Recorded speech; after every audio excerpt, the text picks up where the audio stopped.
Good morning, all. I'll just remove my mask, as the Prime Minister says, temporarily. As the Prime Minister just mentioned, we launch our manifesto in the context of the worst global health and economic crisis in our lifetimes. We believe that the people of Jamaica want a government that they can trust, that you can trust, to deliver and lead Jamaica to a strong and quick recovery in the shortest possible time.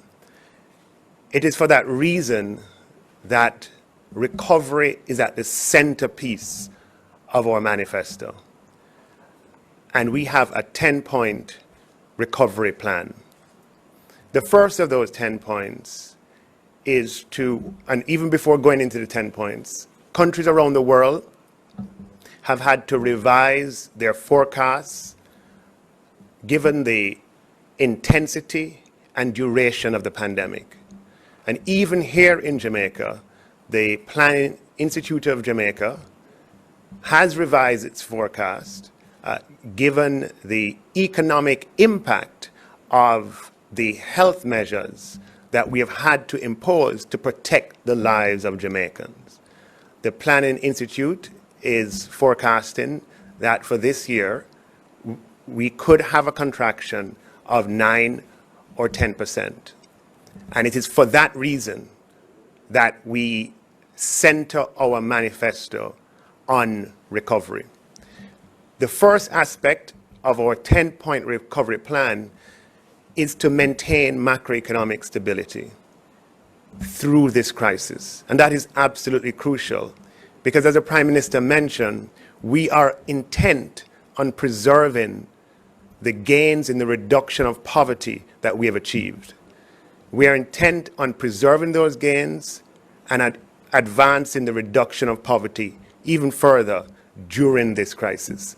To do so, it will be crucial that we maintain stability, low inflation, adequate reserves, a sustainable and credible fiscal path, as well as financial sector stability. To do so, we recommit to strengthen and build the institutions that safeguard our stability. We will implement a fiscal council. We will bring operational independence to the central bank, and we will provide greater protection against the financial and the fiscal risks of natural disaster. The second component of our recovery plan involves providing financial and economic support to ensure that our recovery is fast and swift. It will be necessary to preserve productive capacity so that we can keep the most number of persons employed and we can catalyze the re-employment of those who have been affected. Towards this end, we will be providing $500 million of grant support to micro and community-based businesses. These are businesses on the corner in every single community of Jamaica. Through the Social Development Commission, $500 million of grants will be provided to these community-based businesses. We will be rolling out the $1.2 billion of grants to small tourism operators to ensure that their productive capacity is maintained and they can recover stronger. We will be providing $1 billion of support to farmers and fishermen for each of the next 3 years. That's $3 billion of support to small farmers and fishermen to ensure that the rural economy is maintained and that rural development continues even in spite of this pandemic. We will provide $10 billion of loan guarantee support to small and medium-sized enterprises through the Development Bank of Jamaica. By providing $10 billion of loan guarantee support, we will ensure that the productive capacity of our thousands of small and medium-sized businesses is maintained throughout this crisis.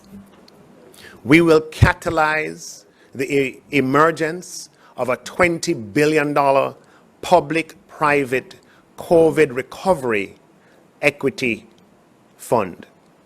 This $20 billion COVID recovery equity fund will be capitalized or seeded with a $5 billion investment from the government, and we will work with institutional investors and pension funds, life insurance companies in the private sector for the remainder of the capitalization.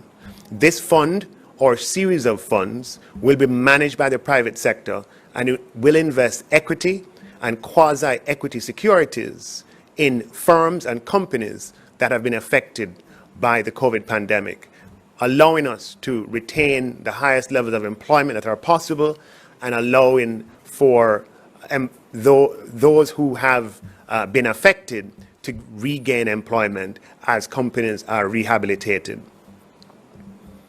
We will, in addition, as our third element of our COVID recovery plan, we will strengthen the social safety net. We will expand access to childcare for working parents. First, with a pilot that provides subsidies to 28 daycare centers across Jamaica, and these subsidies will be accessible by working Jamaicans earning less than $1.5 million a year. This will enable working mothers, single mothers, to continue to work while ensuring that their children are provided for.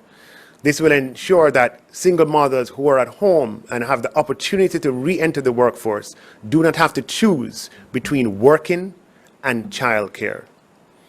We will implement the most comprehensive reform of Social Security ever to be contemplated in Jamaica since the launch of the National Insurance Scheme in the 1960s. That Social Security reform will have the following components. We will implement policy initiatives to ensure that we have universal national insurance coverage. Today, National Insurance Scheme only covers approximately 30% of those in the workforce. Many of those in the more vulnerable categories of working people are, due to no fault of their own, excluded from national insurance.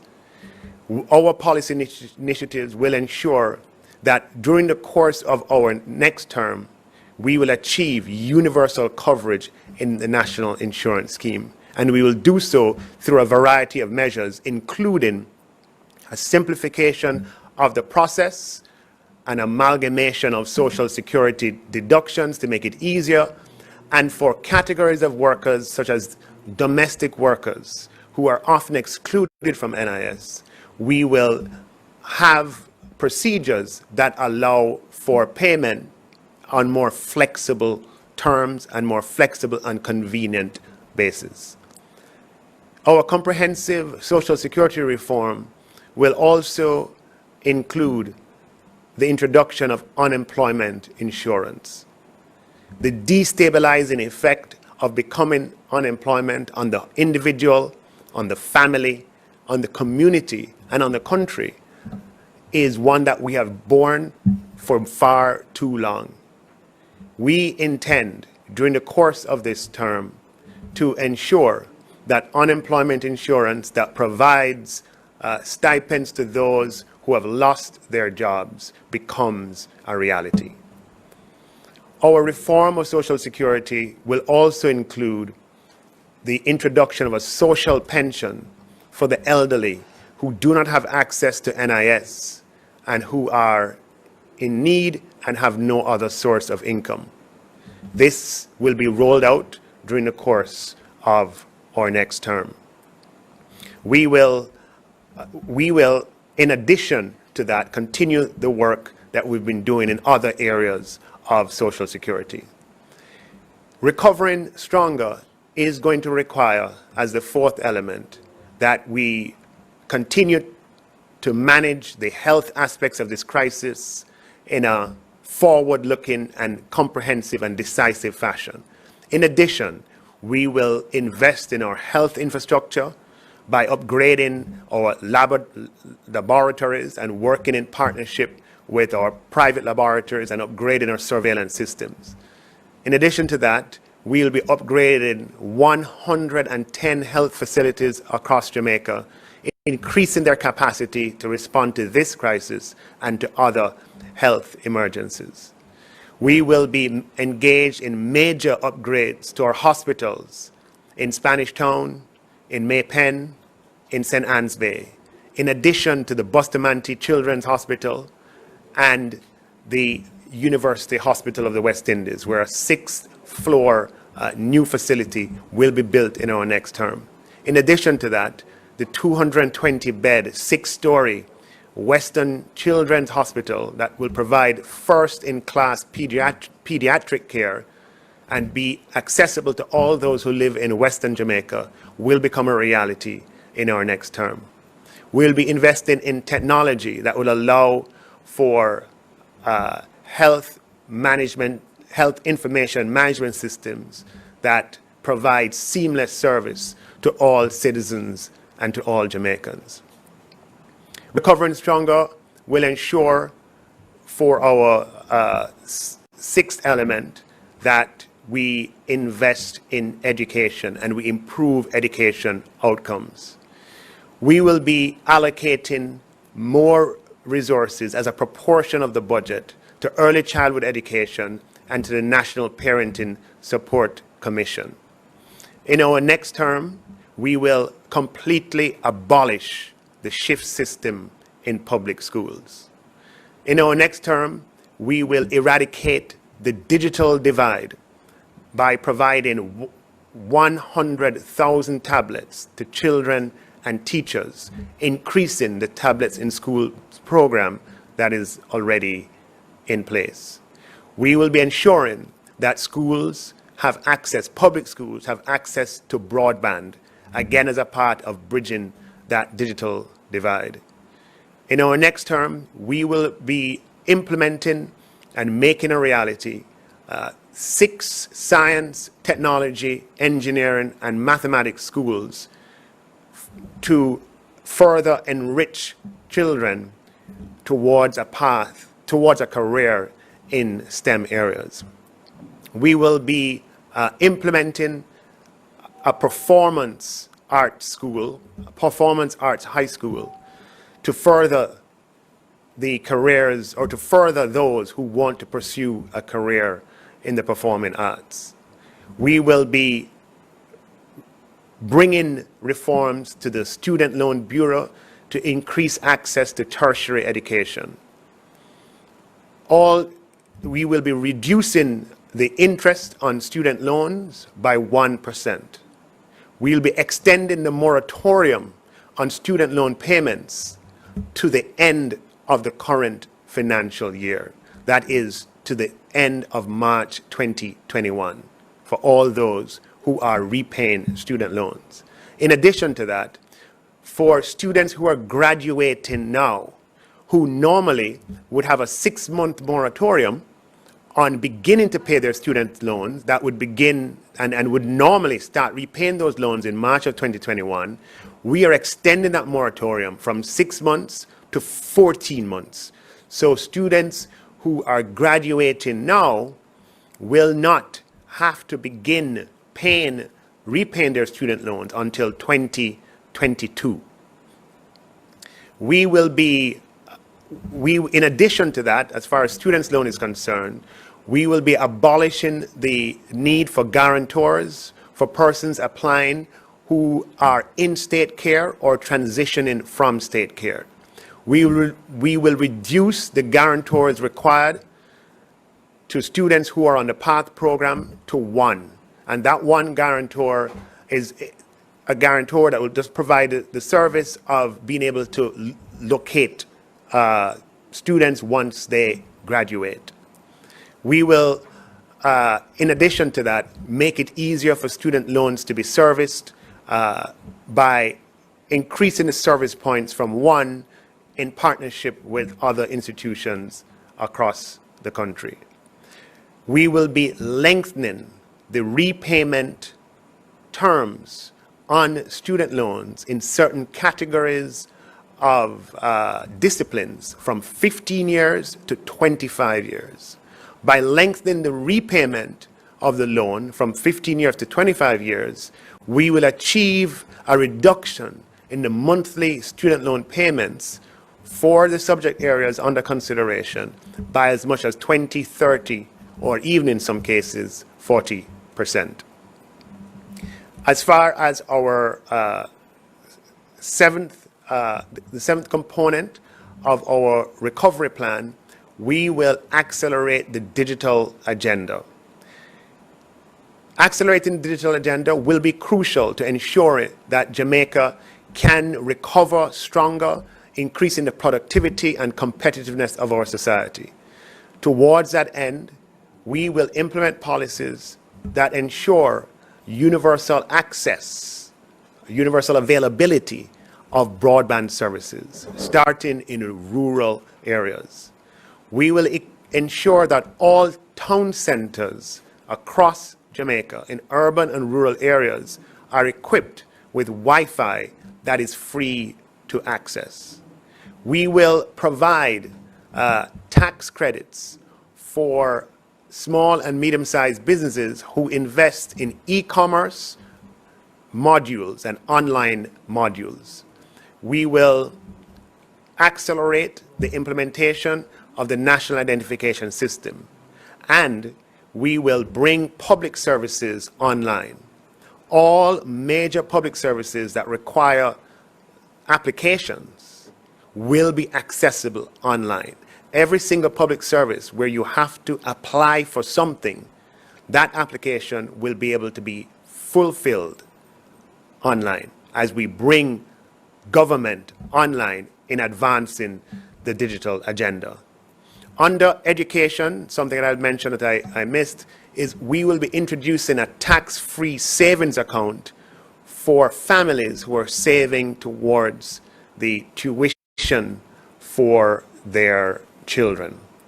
And that is to ensure that even during this period of recovery, parents continue to make positive decisions towards the tertiary education of their children. As far as the eighth element of our recovery plan, we will accelerate financial inclusion.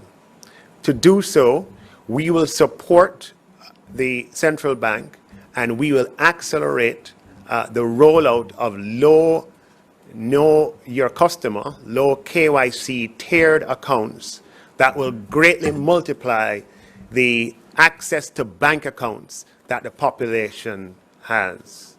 We will also support the central bank in the rollout of a national digital payment platform, which will bring digital payments and the ability to transact to all communities and all corners of Jamaica, increasing the productivity of our society and allowing us to recover stronger.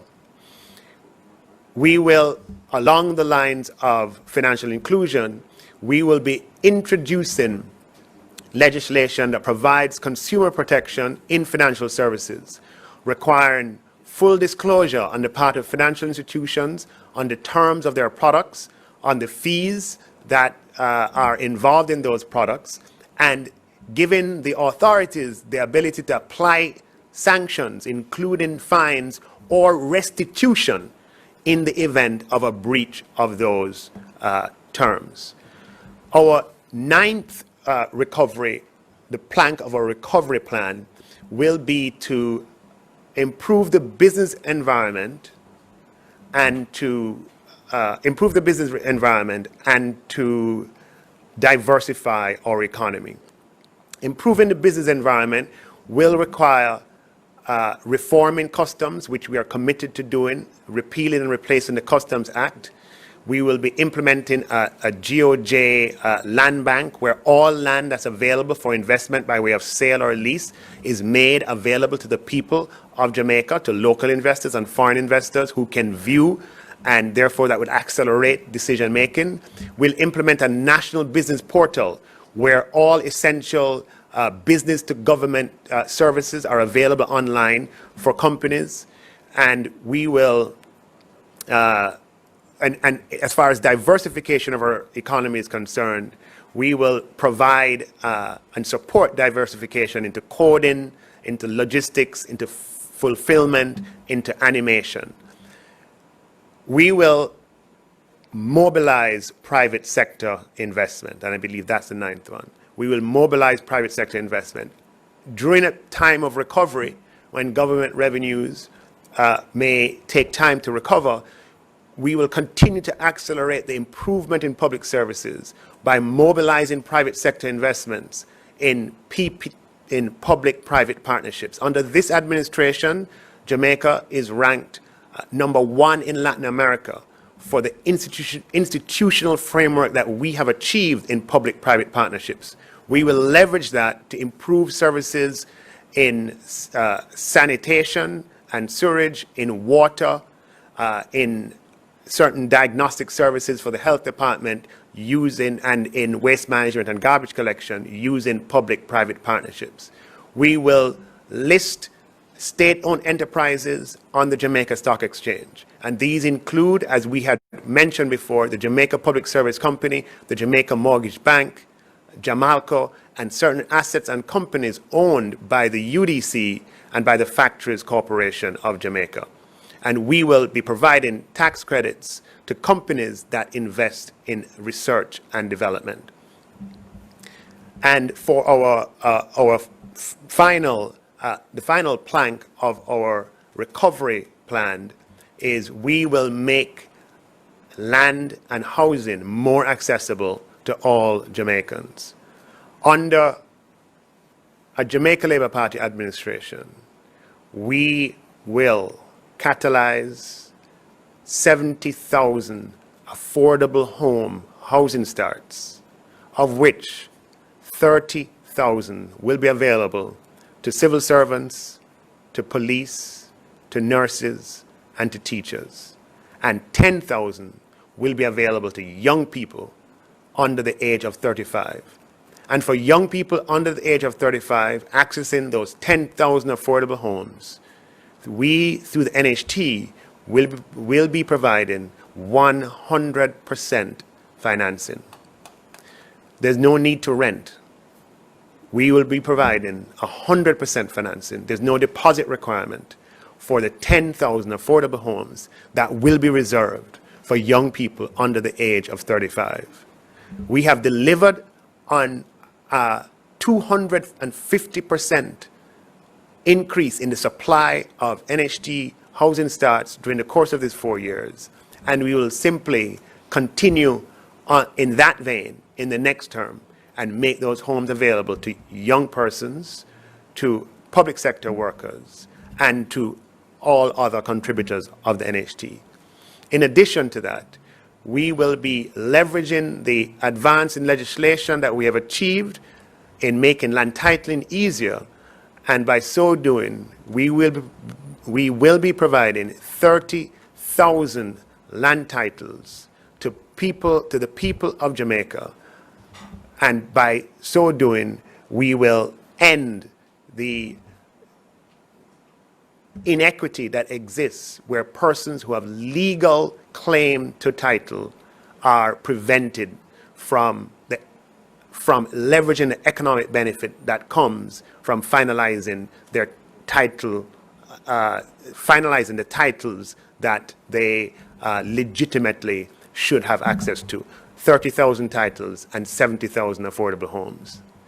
Together, those were 10 points. If you consider them properly, I might have gone ahead in saying 9 when it was really 8. But in all, those are 10 points that are the centerpiece of our manifesto, because they deal with the conditions that we find ourselves in today. These are 10 recovery points that will lead Jamaica to a strong and quick recovery. And the people of Jamaica are looking for a government who they can trust to lead Jamaica through what is the worst health and economic crisis in our lifetimes to a strong, stable, and quick recovery. Thank you.